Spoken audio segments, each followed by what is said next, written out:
Shabbat shalom, Shabbat shalom, Shabbat shalom. You are live and direct with your Akazaki Yahoo. And I start this broadcast as I would start any broadcast by first of all giving all praises, honor, and great esteem unto the Most High Power, Yahuwah, Bahashem, Yahushua, Hamashiach, and to the 12 tribes of Israel who are scattered to the four quarters of the earth. I say, Shalom, Wa, Baruchim, that is peace and blessings. And I cannot wait to the day that the Most High brings us back together and we are once again 12 tribes, one family, one nation, and back in our own land and with a heart of flesh and no more a heart of stone. All praises to the Father. Hallelujah. Hallelujah. I'm joined this afternoon by my most esteemed Akinanaya. Shabbat Shalom, Maki. Hey, Shabbat Shalom, Maki. Shabbaton Yasharal. Call Halal Yahweh. Bahashem. Hamashiach Yahweh Shah. Wahamalak. Barakatah. Barakatham. Happy Sabbath. And all praises to Yahweh in the name of Yahweh Shah, the Messiah and King. Bless you. Hallelujah. So this is another Sabbath Yom. We're going to begin this Sabbath Yom with a video review. We have about 3 videos for you, all of them relatively short. So we won't be before you too long. And then we'll come back in a little bit and go ahead and get into more of the reading in the book of Bereshit. So if you are been abreast of the events that have been happening in the last little bit, this will definitely help you understand, or you'll better understand. So this first video comes from our good people over at Black Journals. The Man That Terrified the FBI, The Life of Fred Hampton. The synopsis, Life of Fred Hampton. If you saw Judas and the Black Messiah, that was a little bit before my time, but it really helped me understand how much they hated us and hated him so much that they wanted him at 21 years old. They wanted him dead, and they went through every length they could to get it done. So here we go.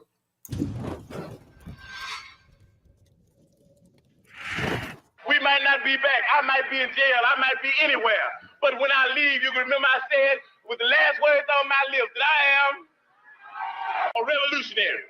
And you're going to have to keep on saying that. You're going to have to say that I am a proletarian. I am the people. I'm not the pig. You got to make a distinction. And the people are going to have to attack the pigs. The people are going to have to stand up against the pigs. That's what the pastors are doing. That's what the pastors are doing all over the world. You can jail a revolutionary, but you can't jail the revolution. You might run a liberator like Eldridge Cleaver out of the country, but you can't run liberation out of the country. You might murder a freedom fighter like Bobby Hutton, but you can't murder freedom fighting. And if you do, you'll come up with answers that don't answer, explanations that don't explain. You'll come up with conclusions that don't conclude. And you'd come up with people that you thought should be acting like pigs. That's acting like people, but moving on pigs. Damn it. There are not so many quotes in the world that could get any thinking mind thinking really helplessly deep, like the one you just heard. Those were the words from a great young man who, at the early age of 21, was hunted down and killed by the U.S. government in his bedroom. You are the ones who are going to decide for yourselves what happened in that apartment on the morning of December 4th. You're going to decide whether or not Fred Hampton and Mark Clark were the victims of premeditated murder. Now, as you open this, there's also, of course, a knob door in this one. As you open this door, there's blood behind the door. The top hole shows that the bullet was incoming. They fired through the door and hit the brother through the door. The brother fell here. Most of the blood is dried up, but you can see a little bit of it there and a little bit of it on the floor. The brother was shot 4 or 5 times, so after they came through the door, they shot him again to make sure he was dead. Mr. Montgomery, Dr. Constantino testified today that Mark Clark could not have struggled after receiving that shot through the heart. Now, in your mind, does this contradict the testimony of Officer Davis, who described a struggle Yes, it seems to me that that was a very startling thing. We also learned that the bullet, which was in fact recovered from Mr. Hampton's body, was a bullet fired out of a carbine by Officer Davis. So that indicates also that Officer Davis may well have walked into that back bedroom, contrary to his testimony, and fired a shot into the body of Fred Hampton at one point in time or other, while he was sound asleep with his 19-year-old fiancée. This is where our chairman had his brains blown out, and he lay in his bed, sleeping at 4:30 in the morning. The great variance between the physical evidence and the testimony of the officers raises the question as to whether the officers are falsifying their accounts. Those officers fired 99 shots through the walls of an apartment where they knew people were sleeping. Murder is defined in Illinois as follows: a person who kills an individual without lawful justification commits murder. He wasn't hiding. He wasn't running from anyone. He did absolutely nothing wrong. Someone came into the room, started shaking the chairman. Said, Chairman, wake up. The pigs are laughing. Still half asleep. I looked up and I saw bullets coming from, it looked like the front of the apartment, from the kitchen area. When he looked up, he didn't say a word, and he didn't move, except for moving his head up. He laid his head back down to the side like that. He never said a word. He never got up out the bed. His only offense was speaking up for himself and his people. That is all. The person who was in the room, they kept hollering out, stop shooting, stop shooting. We have a pregnant woman or a pregnant sister in here. At that time, I was 8.5 to 9 months pregnant. My baby was to be delivered in 2 weeks.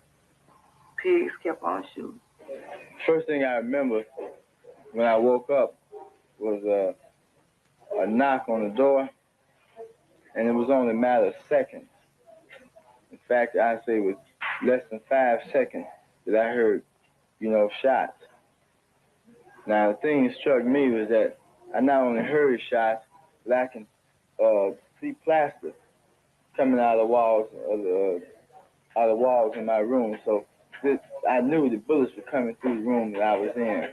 Federal grand jury comes to its conclusions. Unquestionably, the raid was not professionally planned or properly executed, and the result of the raid was 2 deaths, 4 injuries, and 7 improper criminal charges. In spite of those conclusions, the report then goes on to say, the physical evidence and the discrepancies in the officers' accounts are insufficient to establish probable cause to charge the officers with a willful violation of the occupant's civil rights. This is the sad, suppressed story of Frederick Allen Hampton. When they got together. Yeah, so they not only invade the residence and murder 2 people and injure several others. After all the information is given, they find somehow that they hadn't done anything wrong. That's what he just read there. Insufficient evidence to have any issue against the officers. You should have never been there, and these people will still be alive. So them dying don't mean anything. Them being murdered don't mean anything, because somehow, some way, there's no problem with the officers doing what they did. It's complete foolishness. But they kill our people and hold themselves not guilty, as it says in the scripture. Let's continue. Yes, they got together with guns, and there's nothing wrong with that, because we need some guns. Black people need some peace. White people need some peace. And we are going to have to fight.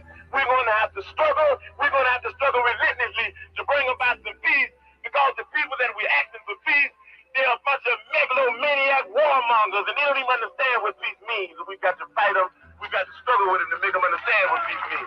Only just 3 years ago, the month of January 2021, being more than 50 years after the brutal police killing of Hampton, hundreds of suppressed FBI documents related to the COINTELPRO program were released through a Freedom of Information Act request. Among those documents was yet another bonus letter, this one from the desk of J. Edgar Hoover himself. In the letter, dated 6 days after Hampton's murder, the FBI director thanked Roy Martin Mitchell, the Chicago FBI agent who orchestrated the raid, for his exemplary efforts. I am certainly pleased to commend you and to advise you that I have approved an incentive award in the amount of $200 for your outstanding services in a matter of considerable interest to the FBI in the racial field. Did you hear that? The racial field, he says. This was what J. Edgar Hoover had written to one of the chief organizers of the raid, implying that there was not an iota of remorse in the extermination of such a vibrant young life. Because he was Black, the cold murder was something of joy, of fulfillment, of pride for the FBI, the police, and the U.S. government. This was pure evil assassination. Right. Now let us start from the start. Bobby Seale is going through all types of physical and mental torture. But that's all right, because we said even before this happened, and we're going to say it after this, and after I'm locked up, and after everybody's locked up, that you can jail revolutionaries, but you can't jail a revolution. Right. You might run a liberator like Harris Cleveland out the country, but you can't run liberation out the country. You might murder a freedom fighter like Bobby Hutton, but you can't murder freedom fighting. And if you do, you come up with answers that don't answer, explanations that don't explain. You come up with conclusions that don't conclude. And you come up with people that you thought should be acting like pigs, that's acting like people and moving on pigs. And that's what we've got to do. So we're going to see about Bobby, regardless of what these people think we should do. Because school is not important and work is not important. Nothing's more important than stopping fascism, because fascism will stop us all. The racial progress in the U.S. was at its turning point. Activists won major civil rights battles, and the era of Jim Crow laws had come to an end. But at the end of the decade, there were some deep social and economic gaps for Black people across the country. Black Americans continued to face high poverty rates, poor housing, poor education, and unemployment, and they had little to no political representation. These disparities and an increase in police brutality had led inevitably to uprisings across the country. Many young Black activists were frustrated that the changes they'd been expecting weren't forthcoming, so they decided to stand up and fight for their rights. This is how the young man, Fred Hampton, emerged in the crazy picture of the Black struggle for equality. Frederick Allen Hampton, from the 30th of August 1948 to the 4th day of December 1969, became an activist early in his life in response to the climbing pressure and crying state of the collective Black communities at the time. The youngest child of Francis and Iberia Hampton, Fred, was raised in the Chicago suburbs with his brother and sister. Among his family's acquaintances was Emmett Till, a Black child whom Iberia had babysat. In 1955, when Till was a teenager visiting relatives in Mississippi, he was lynched by local white men. The Hampton family's connection with Till, along with their experience of racial inequity in their suburban community, made Fred keenly aware of racial injustice. This had left a great impression on him as a boy growing up, and had played a great role to the man he gradually became in a troubled community whose plights needed urgent answers. Why do I have a lot of arrests? Because of harassment. Why is that harassment? Because the people that harass me have set up a problem that made me disagree with them violently, and they set up this problem in order to exploit me and other people like me. And why they want to get rid of me? Because I'm saying something that might wake up some other exploited people and some other oppressed people. And if all these people ever get together, then these pigs that are exploiting us, we'll be able to run them into the lake. That's why they want to get rid of us. As a high school student, Fred Hampton was really concerned about the absolute freedom of the Blacks. In a quest to fulfill this dream, he made so many sacrifices for Black American community, even though he was young. He organized student campaigns for more Black teachers and administrators, pressed the school to select its first Black homecoming queen, and had even led protests at the Maywood police station.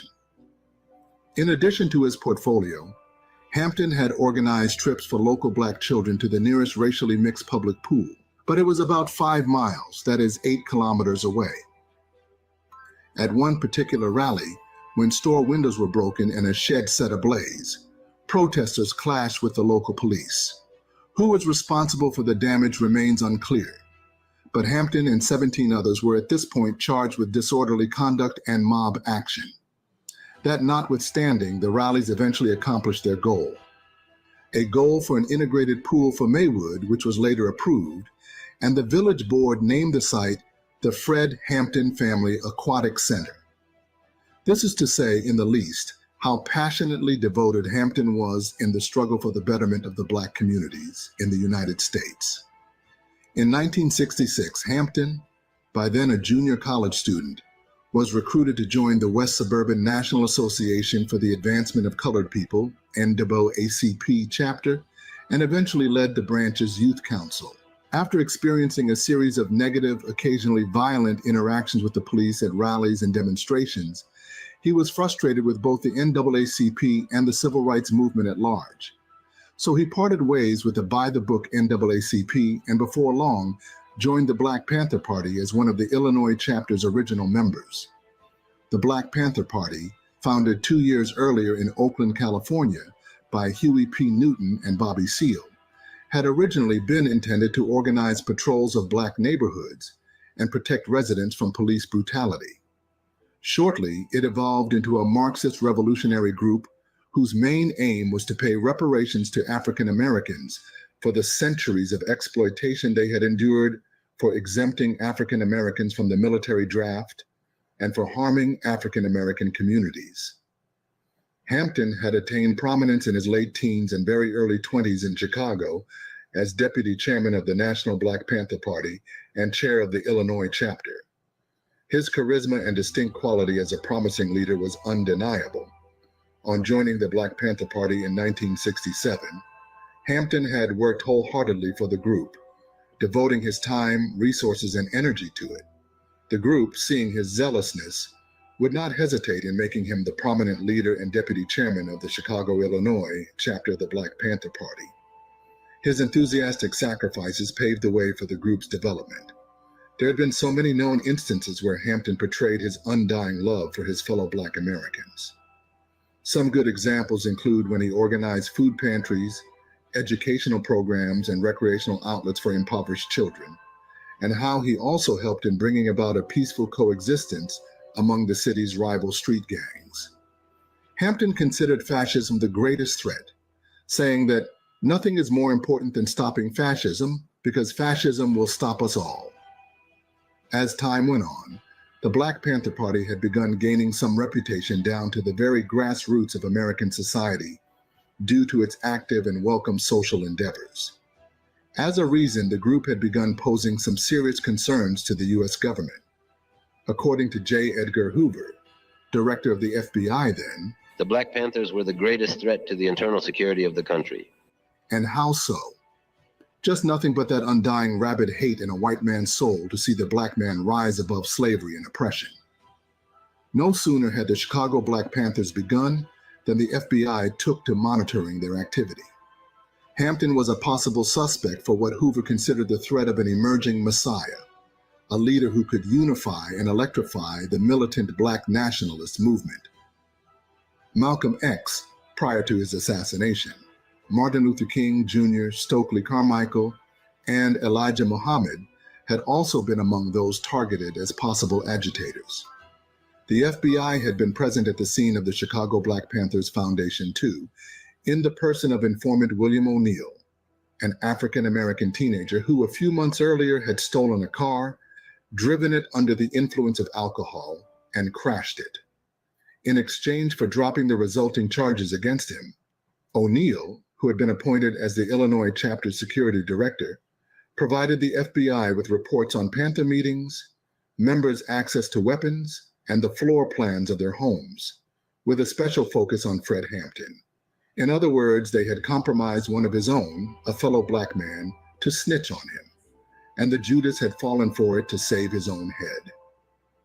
With Hampton as deputy chairman, the Illinois chapter launched community service projects in Chicago, like those the Panthers had initiated in Oakland, including a free medical clinic and a free breakfast program for children.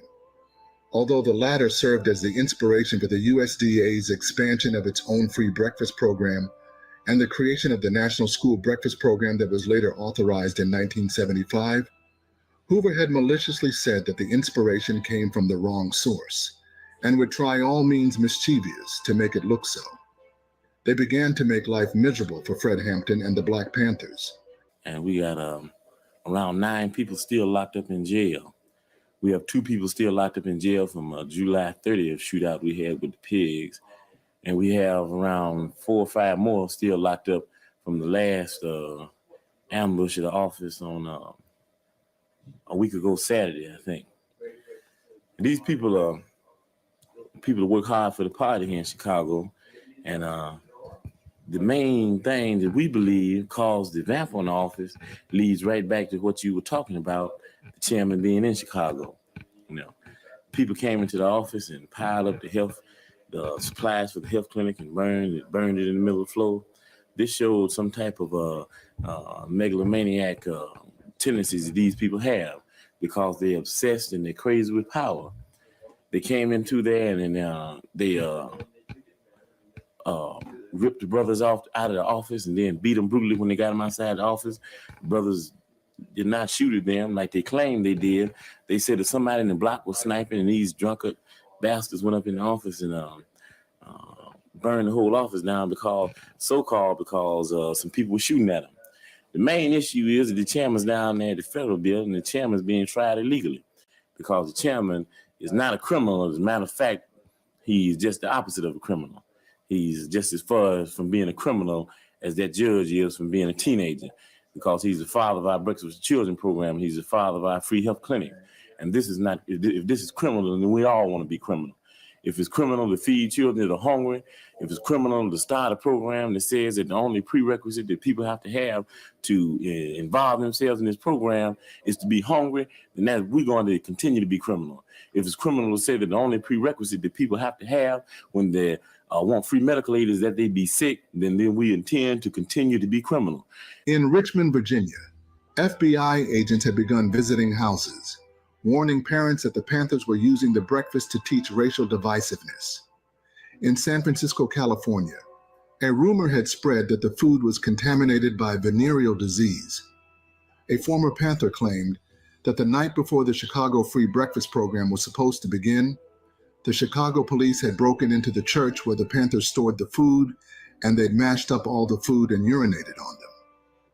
The program's opening was delayed, but the vandalism inspired support from the community.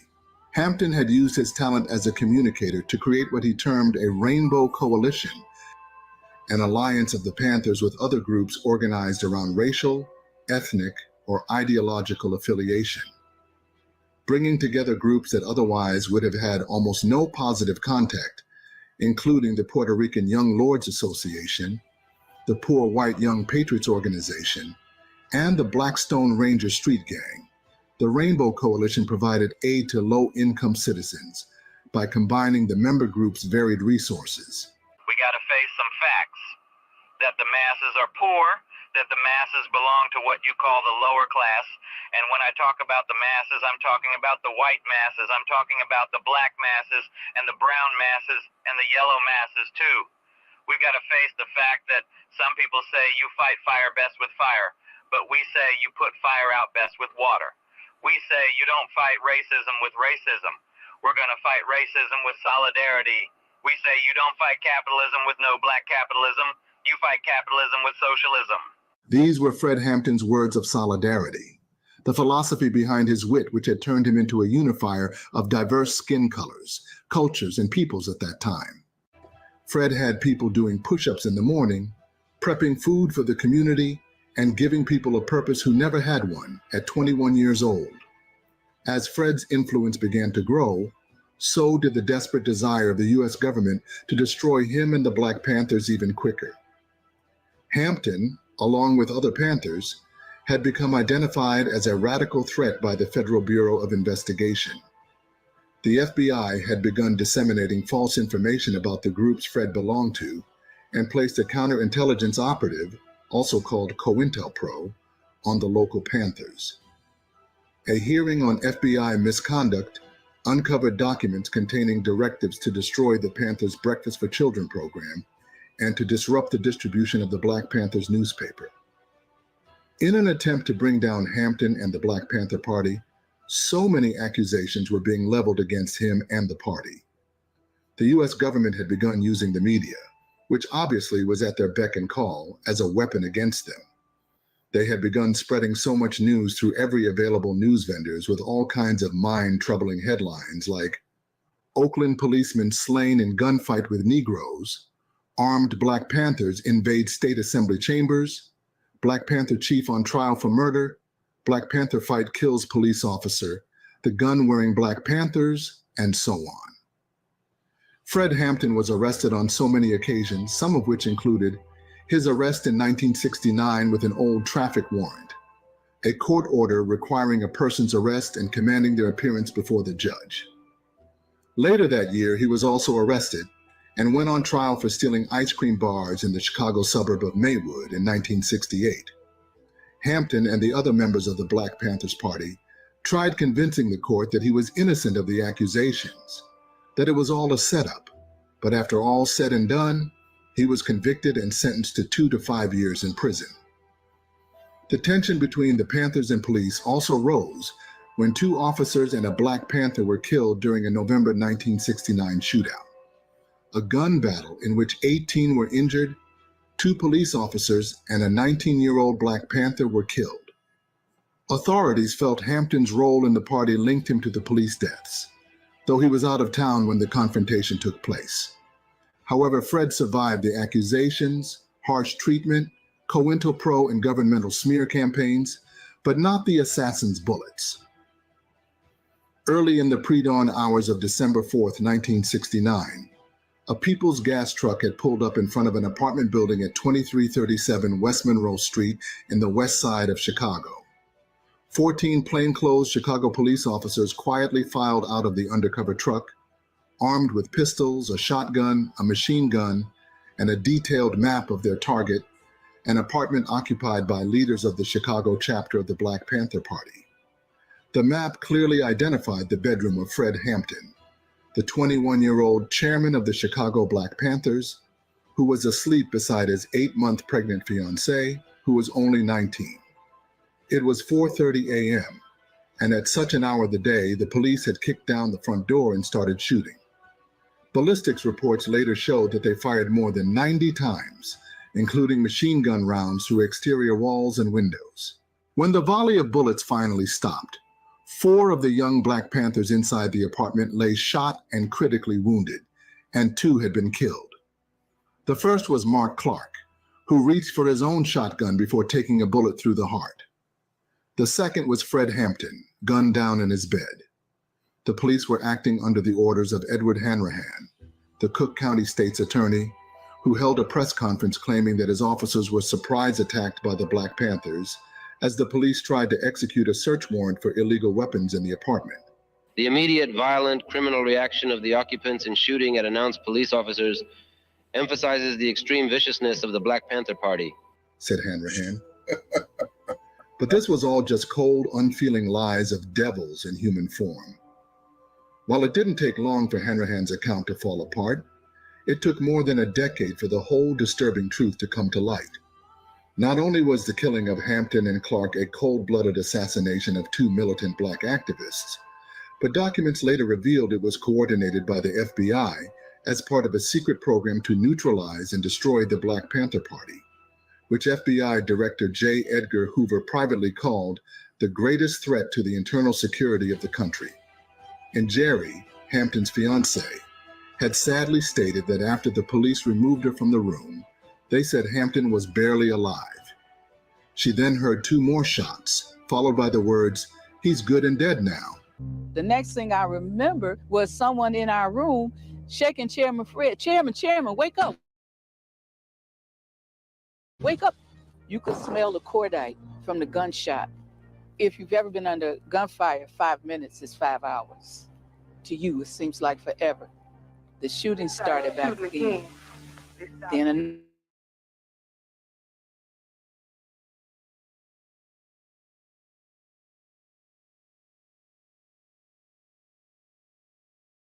another voice. Fred Hampton was marked for death all along. And that mission, at that moment, was accomplished.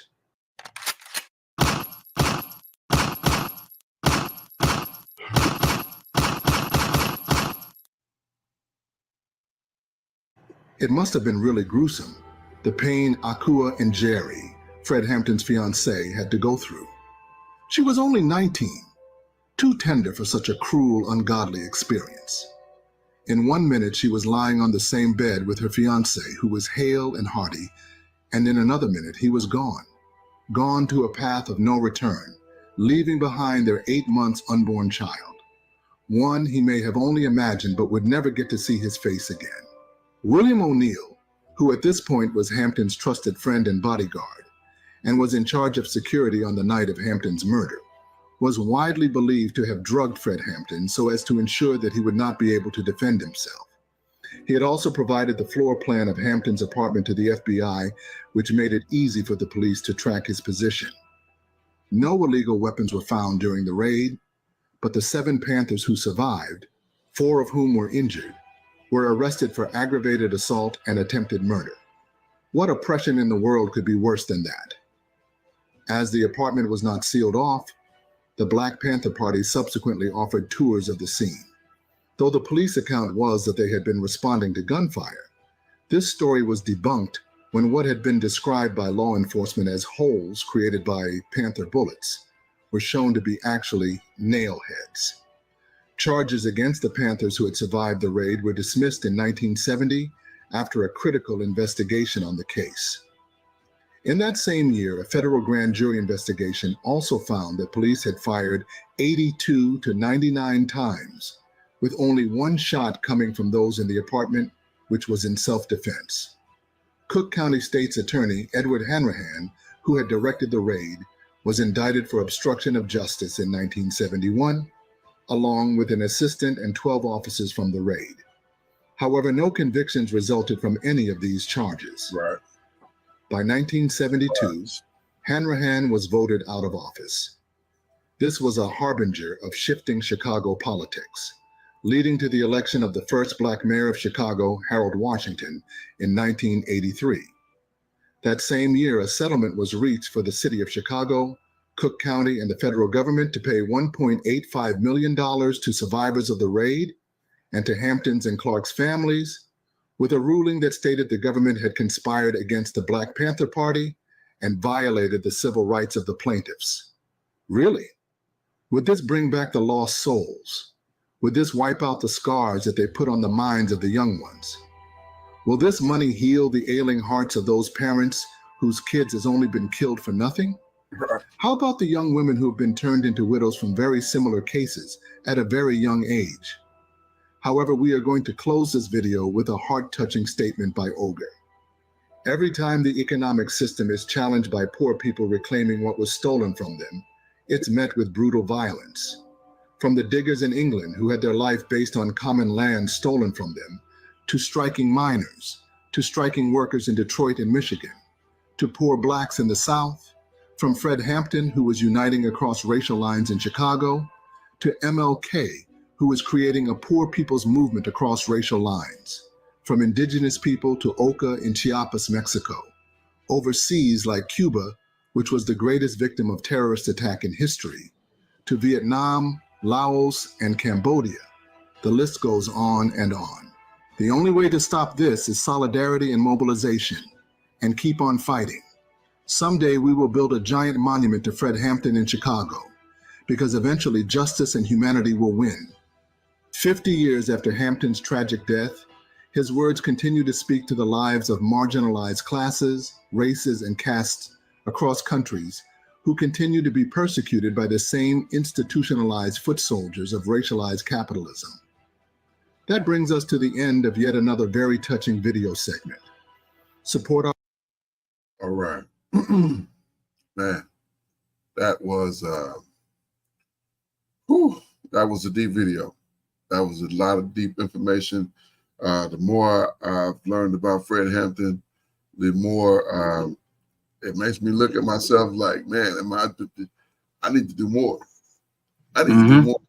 You know, this brother at that age, 21 years old. Right? 21 years old. I mean, he was set up for it though. You know, it's his parents having a direct tie to his family having a direct tie to Emmett Till.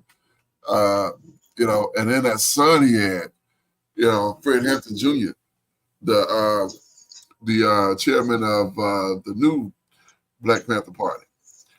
I mean, could he have done anything else? I mean, would that even be reasonable?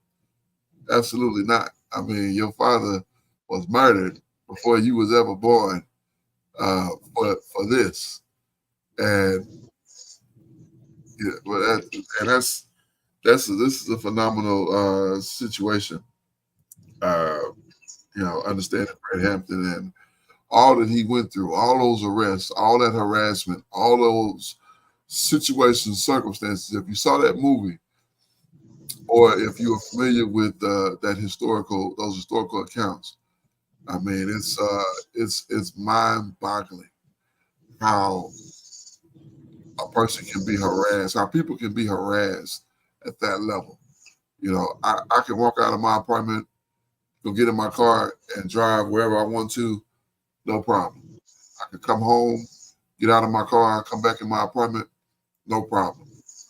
You know, to think about sleeping in my bed and somebody want me dead. I feel like I'm not doing it. I feel like I'm not doing my job right.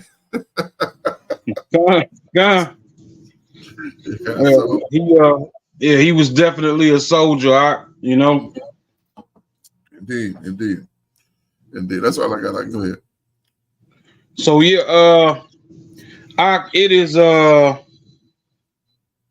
it's really something that you know, the brother was taken out. When he was taken out, you know, shortly before his death, he had orchestrated a peace treaty there on the South Side between, you know, the Black Panther Party and one of the largest street gangs there on the South Side. Well, in Chicago in general, the Black Disciples.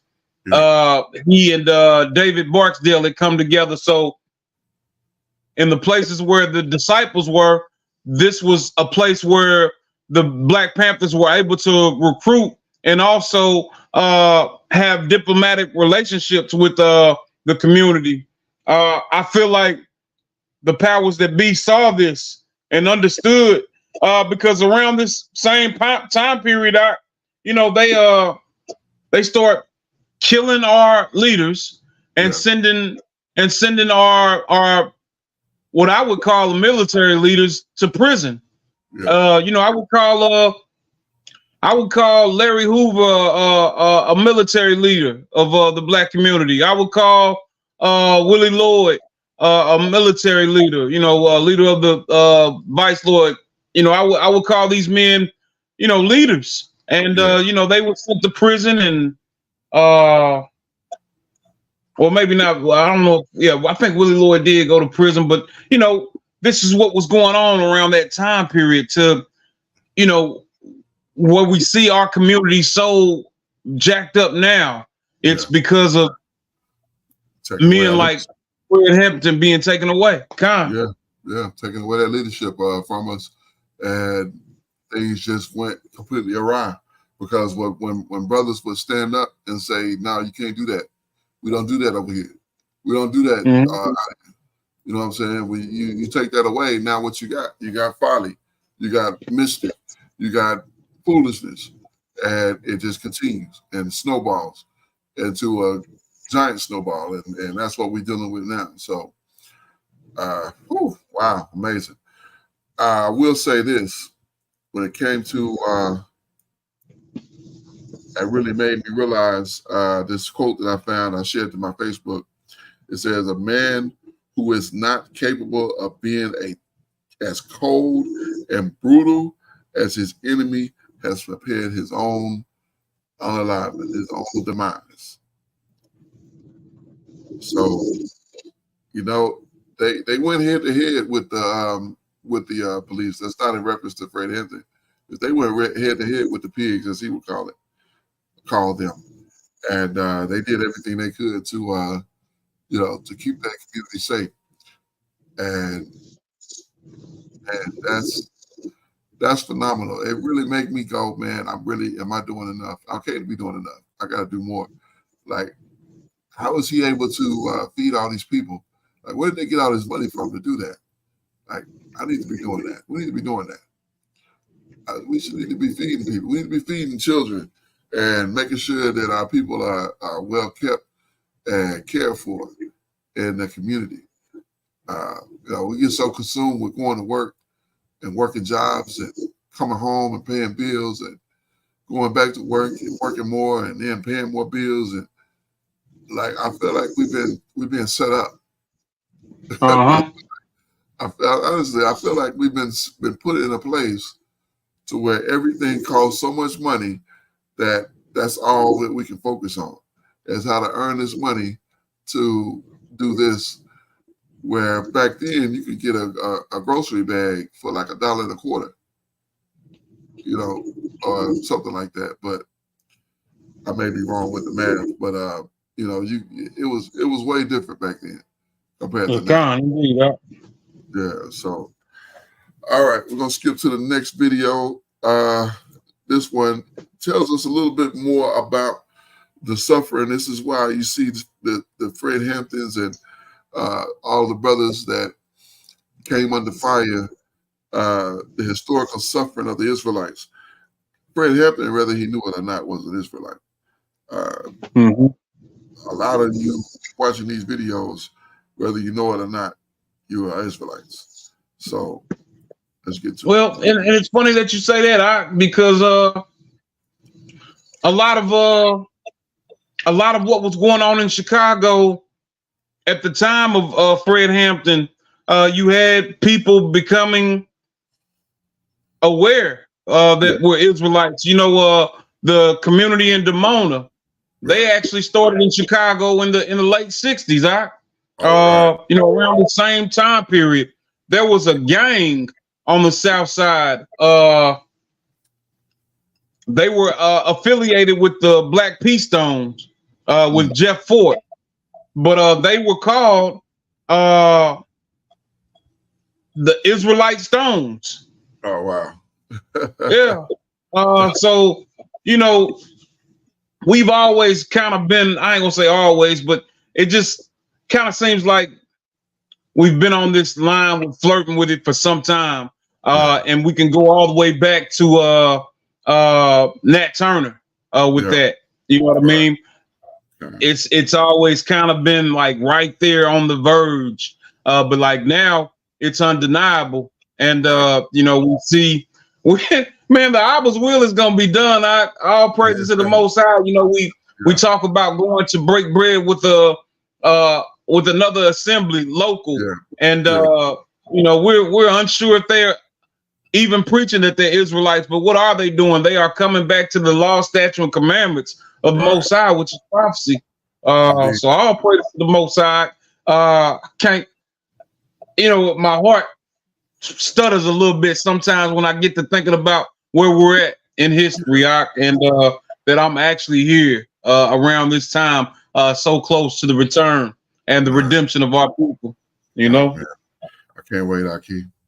I cannot wait. I mean, I long for the day. I long for the day. I can't wait to see it. I can't wait to experience it. And I can't wait till Mashiach come through that sky. And I just imagine seeing it. And, man. I just can't wait. I can't wait. And I tell you the truth, I look forward to meeting Fred Hampton one day, Most High willing. Wow. Look forward to that as well, because the dead shall rise when Mashiach returns. So I look forward to that. I look forward to meeting that brother, 21 years old. Like, man, I bet you some elders gonna marvel at this brother. You know, like, man, he was 21. They took you out of here at 21 years old. Right. That's amazing. All right. Remind me of Samson or something, Mark. You know? Yeah. Oh yeah. Most definitely. Most definitely. I mean, doing great work. I'm like, I'm seriously. I'm like, I got to figure out how we can help. We got to do more to help. I got to do more to help. You know what I'm saying? I got to put myself in that. I got to do more to help. Like, what can I do? I got to do something going on because it's not enough. It's not enough. So this brother was 21 and uniting our people, you know. So this second video, the historical suffering of the Israelites. So we'll get into this. This will help us understand a little bit better what happened with Fred Hampton, what happened with some of our historical leaders, and why these things have occurred. So let's continue. Let's get to it. The journey of the Israelites is one of profound suffering and resilience, spanning centuries and continents. This video will help us understand the historical suffering of the Israelites, while focusing on the prophecies and promises found in Deuteronomy 28 and other scriptures. The fall of Jerusalem in 70 AD. In 70 AD, Jerusalem fell to the Roman Empire, leading to the destruction of the Second Temple.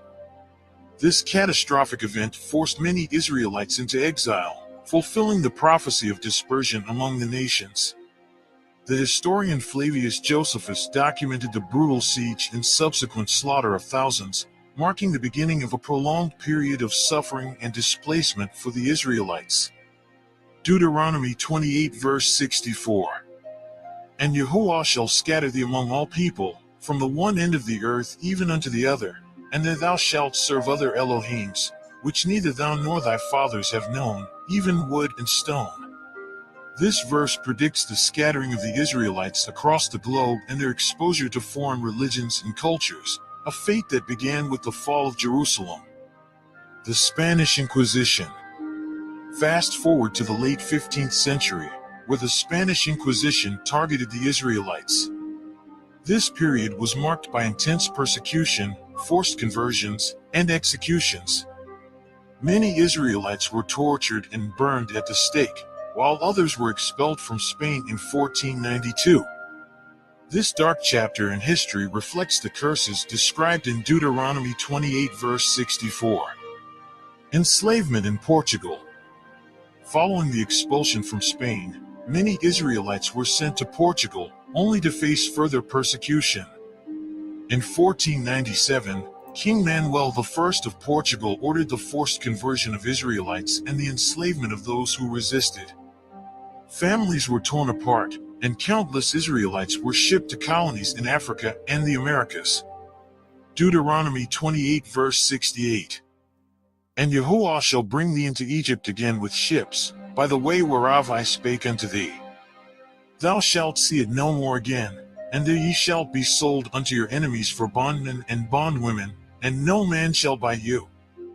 This verse eerily predicts the transatlantic slave trade, where Israelites were transported in ships and sold into slavery. Sao Tome and the West African slave coast.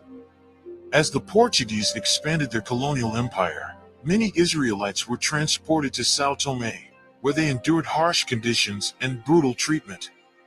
Similarly, the West African coast became a significant hub for the transatlantic slave trade.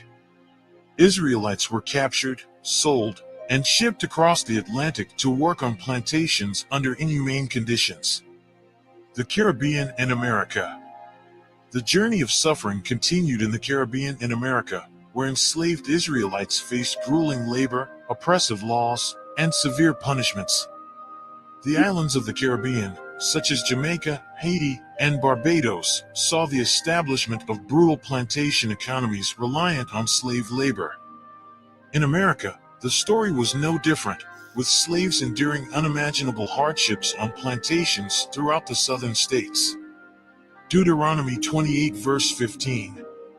But it shall come to pass, if thou wilt not hearken unto the voice of Yahuwah thy Elohim, to observe to do all his commandments and his statutes which I command thee this day, that all these curses shall come upon thee, and overtake thee.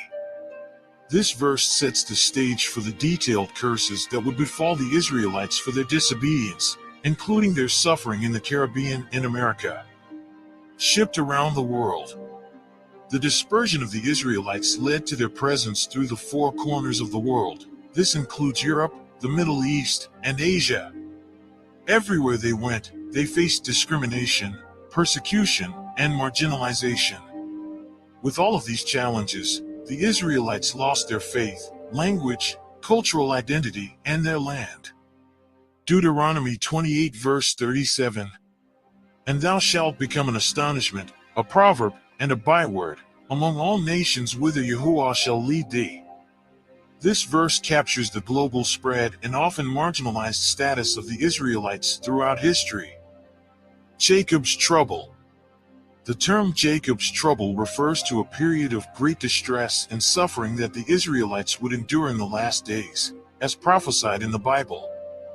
This time of tribulation is seen as a final test of faith and endurance for the descendants of Jacob, known as the Israelites. Jeremiah 30 verse 7.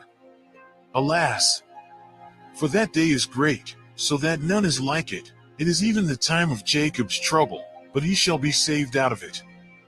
This prophecy speaks of a unique and unparalleled time of trouble for Israelites, yet it also holds a promise of deliverance and salvation.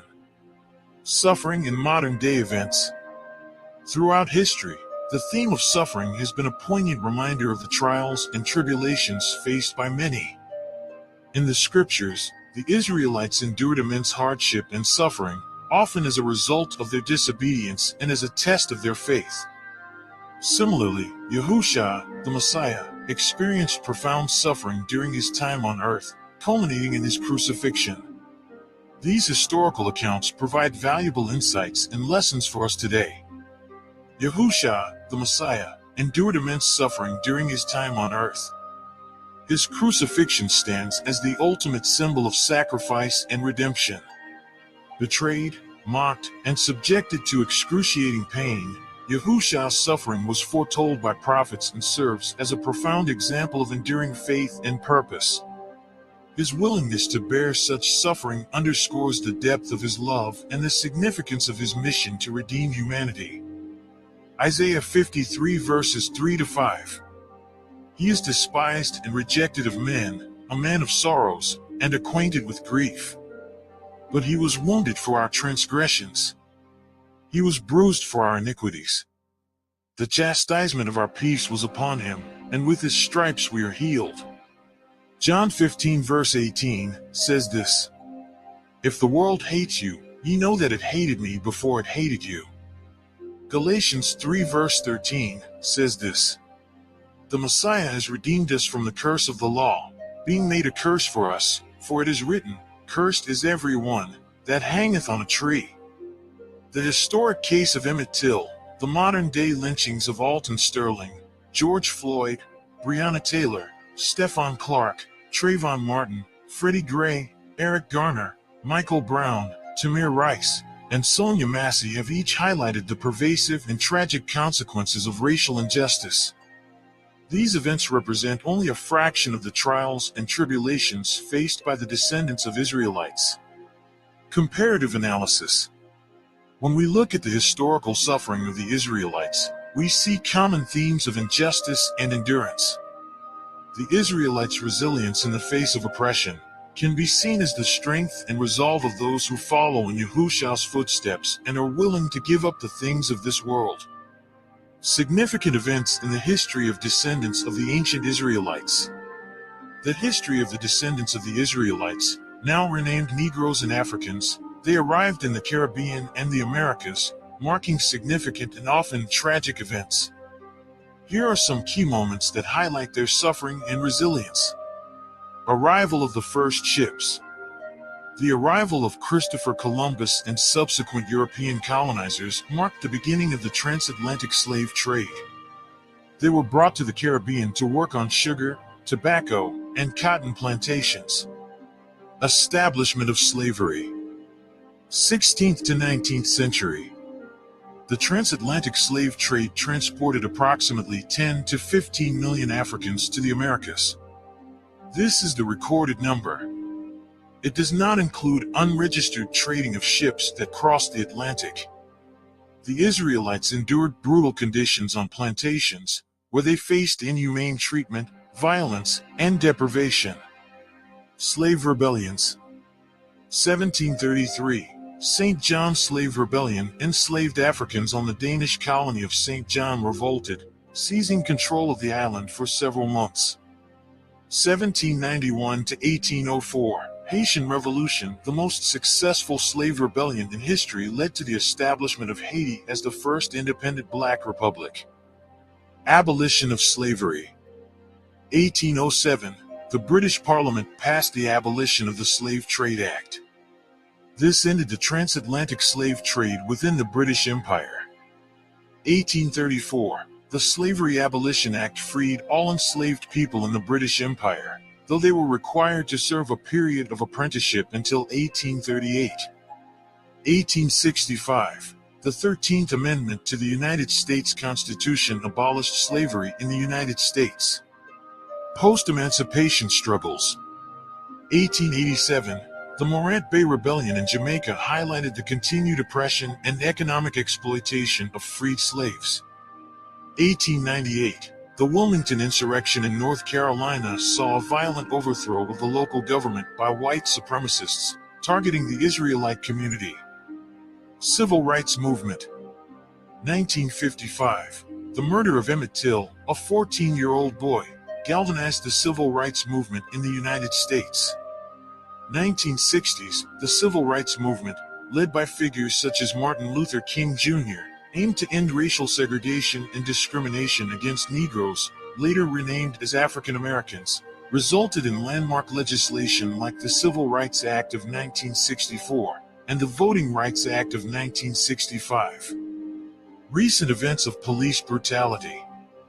2012, Trayvon Martin, an unarmed black teenager, was shot and killed by George Zimmerman, sparking national outrage and the rise of the Black Lives Matter movement. 2014, Michael Brown's death in Ferguson, Missouri, led to widespread protests and a national conversation about police violence and systemic racism. 2020, the murder of George Floyd by Minneapolis police officers triggered global protests against racial injustice and police brutality. Continued struggles and advocacy. Present day, the descendants of Israelites continue to face systemic racism, economic inequality, and social injustice. Movements such as Black Lives Matter advocate for justice, equality, and the recognition of the historical and ongoing struggles in their communities. The historical suffering of the Israelites is a poignant reminder of the fulfillment of biblical prophecies and the enduring spirit of a people who have faced centuries of adversity. As Deuteronomy 28 verse 68 foretold, they experienced captivity, displacement, and unimaginable hardships, yet their story is also one of resilience and faith. Today, the legacy of the Israelites' suffering serves as a powerful testament to their strength and a call to remember and honor their journey throughout history. By reflecting on these events and the scriptures that foretold them, we gain a deeper understanding of the Israelites' profound impact on world history and their unwavering faith in Yahuwah. Redemption for the Israelites. Throughout the Bible, there are numerous promises of restoration and redemption for the Israelites. These promises highlight the faithfulness of Yahuwah and the eventual deliverance of his people. Isaiah 11 verses 11 to 12. And it shall come to pass in that day, that Yahuwah shall set his hand again the second time to recover the remnant of his people. And he shall set up an ensign for the nations, and shall assemble the outcasts of Israel, and gather together the dispersed of Judah from the four corners of the earth. This verse speaks to the regathering of the Israelites from their dispersion, a promise of return and restoration. These events represent only a fraction of the trials and tribulations faced by the descendants of Israelites. May your name be glorified in all the earth. Thank you, Father, for the gift of life. Hallelujah. In the name of the Holy One of Israel, the Messiah, Amen. Father, amen. Praise up, yeah. Man, that was good stuff as well. Mm-hmm. Indeed. I'm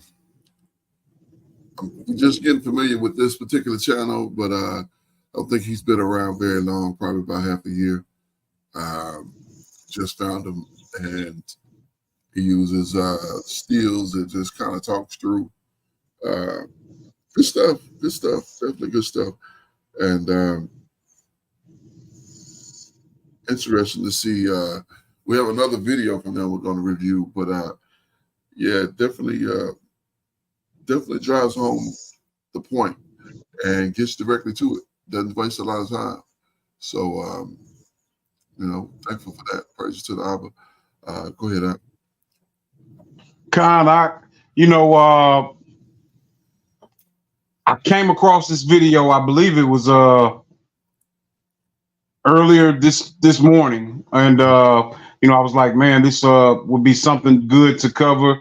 Really puts it in perspective of why we see our people facing some of the injustice that they suffer from. You had mentioned some of the people that have been taken out by police, and these people find themselves not guilty. This video breaks it down in perspective of why that happens to us. So I'm glad we had the opportunity to cover it.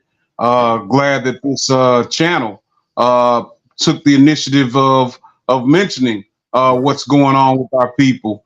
So much being revealed in these last days. You can't hardly go nowhere and not hear about the so-called African American man and woman being Israelites. The cat is out of the bag. Yes, indeed. It's definitely in the forefront. And, that means a lot, because that means we got to get our things together and start pushing off. And, we've been good for pushing off for a long time. So now it's time to put that to bed and to do things the right way. So let's get to the last one here, and then we'll get to the reading after that. But here we go. This one is Babylon is fallen. What Putin's planning. Talking about Vladimir Putin from Russia, the president of Russia. What he got planning. So let's get to it. Today we will discuss Vladimir Putin and his strategies to build up his alliances against the West. Recently, he released Russian icons depicting the ancient Israelites as dark-skinned. The icons display features matching those of the modern-day man known as the African American, the African, and the Negro. Why is he doing this? Does he know who the descendants of ancient Israelites of old are? Then there's the controversial choirs singing about submarines and war with America and mentioning Negroes. Putin's diplomatic maneuvering. What is he planning? Well, hang on, because we are going to provide some details about these events. Grab a drink and watch the video till the end to get all of the detailed information we've put together for you. Let's get started. The unveiling of Russian icons.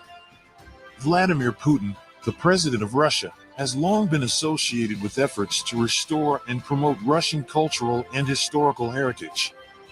His recent release of the Russian icons depicting a black messiah set the internet on fire. By releasing the icons, it created viral videos and conversations about who the ancient Israelites are. Were they Afro-Asiatic people? Were they converts from a faraway land known as the Khazar Kingdom?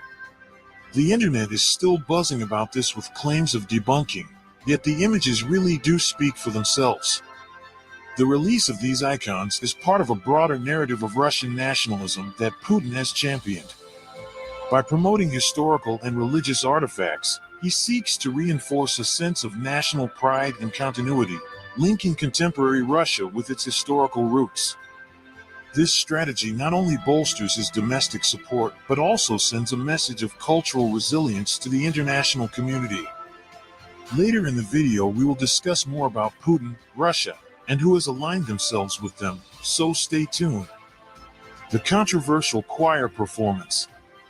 In a move that drew international attention, the St. Petersburg Concert Choir performed a song that referenced African Americans and the attack by submarine on the United States. The specific song in question is titled "On the Wages of Servicemen," performed by the St. Petersburg Concert Choir. The lyrics include a segment where the choir sings about a nuclear submarine targeting Washington, which includes a line about sleeping Negroes in Norfolk lights on the shore. The performance took place in a highly publicized event attended by senior officials, including Putin himself. The choir's performance went viral, exacerbating tensions between Russia and the United States. Here's a portion of a video. Make your own opinion on what this means, so leave a comment below in the comments section.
What is Putin up to with his diplomatic encounters with anti-American leaders?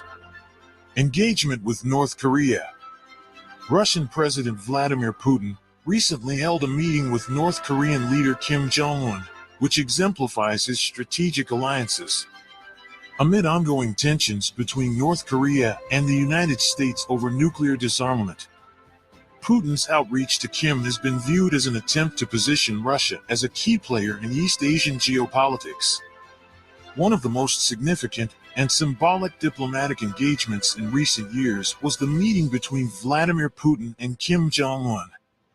This high-profile encounter took place at a time of heightened tensions between North Korea and the United States, primarily revolving around issues of nuclear disarmament and sanctions. The meeting underscored Russia's interest in playing a more influential role in the East Asian geopolitical sphere, challenging the traditional dominance of the United States. The meeting between Putin and Kim was seen as a strategic move to bolster Russia's influence in the region.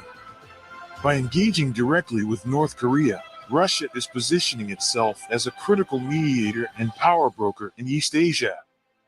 This move is part of a broader strategy to expand Russia's geopolitical footprint and assert its influence in regions where it can counterbalance U.S. dominance. Strategic implications. The engagement with North Korea has several strategic implications for Russia. Firstly, it allows Russia to present itself as an alternative to the United States in terms of diplomatic influence. By establishing strong ties with North Korea, Russia can influence the dynamics of nuclear negotiations and potentially act as an intermediary in future discussions about disarmament and sanctions relief. Secondly, the partnership with North Korea enhances Russia's leverage in East Asian geopolitics. North Korea's strategic location and its contentious relationship with the United States make it a valuable ally for Russia in its efforts to challenge U.S. influence in the region. By aligning with North Korea, Russia gains a foothold in a critical area that is central to the security and stability of East Asia. Speculation and strategic goals. The diplomatic engagement between Putin and Kim Jong-un has sparked considerable speculation about Russia's long-term strategic goals. Some analysts suggest that Russia aims to create a network of alliances that can collectively challenge U.S. hegemony. Others view the outreach to North Korea as a tactical maneuver designed to exploit regional conflicts and tensions to Russia's advantage. Regardless of the specific motives, it is clear that Russia's diplomatic encounters with anti-American leaders are part of a broader strategy to reshape global power dynamics. These meetings signal Russia's intent to undermine U.S. influence and promote a multipolar world order. By engaging with nations that share its opposition to American policies, Russia is asserting itself as a key player on the global stage. Geopolitical maneuvering. The meeting between Putin and Kim Jong-un is a prime example of Russia's geopolitical maneuvering. By establishing a direct line of communication with North Korea, Russia is not only challenging the U.S. but also positioning itself as a necessary stakeholder in any future resolution of the North Korean nuclear issue. This move enhances Russia's strategic depth and enables it to play a more prominent role in shaping the security architecture of East Asia. Moreover, the engagement with North Korea provides Russia with additional leverage in its broader geopolitical contest with the United States.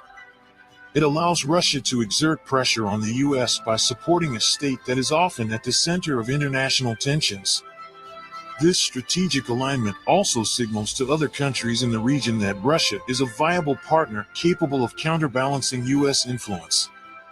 Vladimir Putin's diplomatic engagement with North Korean leader Kim Jong-un highlights a strategic effort to forge alliances with countries that oppose U.S. influence. The meeting with Kim, amidst ongoing tensions over nuclear disarmament, underscores Russia's intent to position itself as a key player in East Asian geopolitics. All right. Wow. So I didn't catch all of that song. Did you catch most of it, sir? No, I did not. And then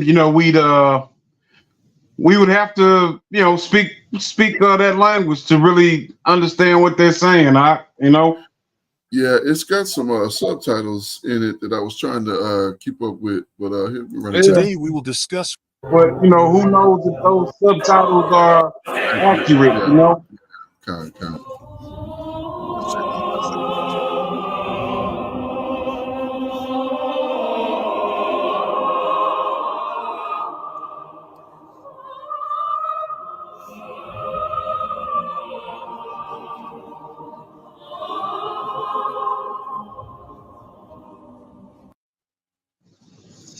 All right, let's do it without the sound.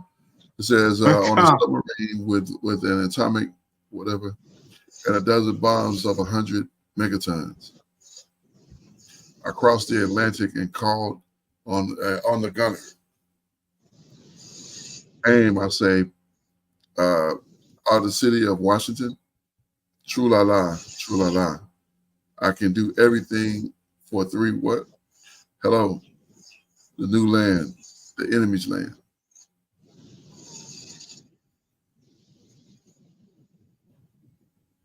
And my friends, voila, arrived in the airport. Not the enemy, Bombay, for a visit. And the crew of the submarine with an atomic motor, started singing the happy song. Chula-la, chula-la. We can do everything for 3 rupees. Burn, burn the enemy's land.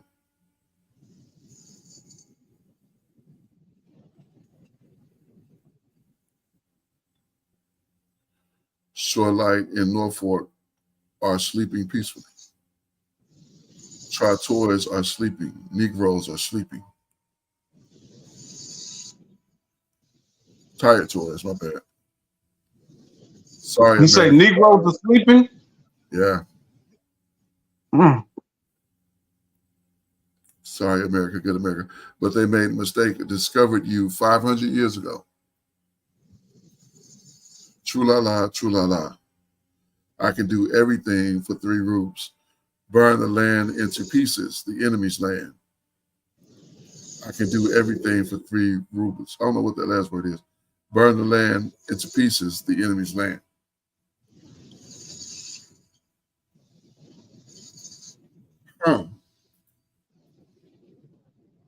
So that's what that song was saying. I couldn't. I was trying to follow it when we was doing it initially, but I couldn't. I wasn't following it like I should have. But reading it there, especially without the sound, makes it a little bit easier. But wow, Negroes sleeping. And he said they held you for 500 years. Like what would be their plan though if they was to, like, they got Negroes over there too. What's the dude name from? No, he's from Germany. I was thinking he was from Russia, but he was from Germany. The actor, you know what I'm talking about? He's from the Boris Kojo. Yeah, Khan. Yeah, he's from Germany, all right? Yeah, Khan. Oh, okay. I was about to say he's from Russia, but he's from Germany. Khan, okay. Well, interesting to say the least. And I wonder why this hadn't gotten more media coverage. Like I haven't, this is my first really hearing about it. Like we looked into the Microns before when they was bringing that out, but I don't remember them saying anything about a song like that. That's very interesting. That's very interesting. I want to say I heard about that song like a few years ago. I want to say. Really? Oh, yeah. Well, no, this is my first hearing of it. But I had been off of the news, so I don't know. You think it was on the news or something else? Well, I want to say I came across it like on some type of YouTube channel I was watching or something. Okay. And I want to say I remember them saying then like that they're unsure of what they were actually singing about, you know. Yeah, I don't know if we could get like a Google Translate or something like that to put that song into, and to really get an idea of what, what's really being said. But I don't know. But either way, interesting information to say the least.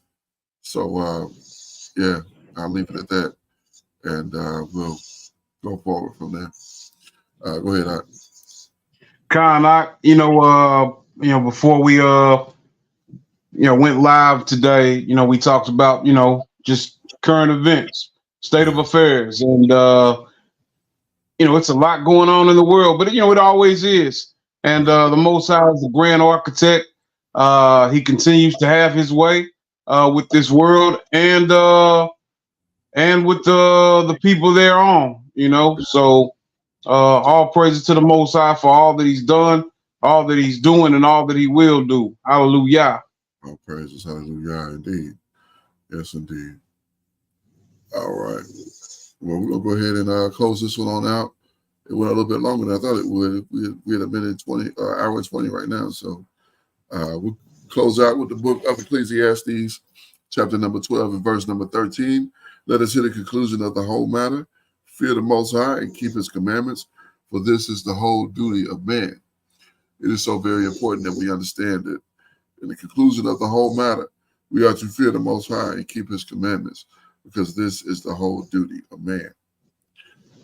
Through all that we will endure and all that we have been through thus far, it is imperative that we understand that in our returning to understanding and knowledge and wisdom, that we are accountable at the conclusion of all of this, and the Most High will judge us on whether we have kept his commandments. Why? Because this is the entire reason that we were made. I am your Akazaki Yahoo, joined by my most esteemed Akilanaya, giving all praises, honor, and great esteem unto the Most High Power, Yahuwah Bahashem, Yahushua HaMashiach, and to the 12 tribes of Israel who are scattered to the four quarters of the earth.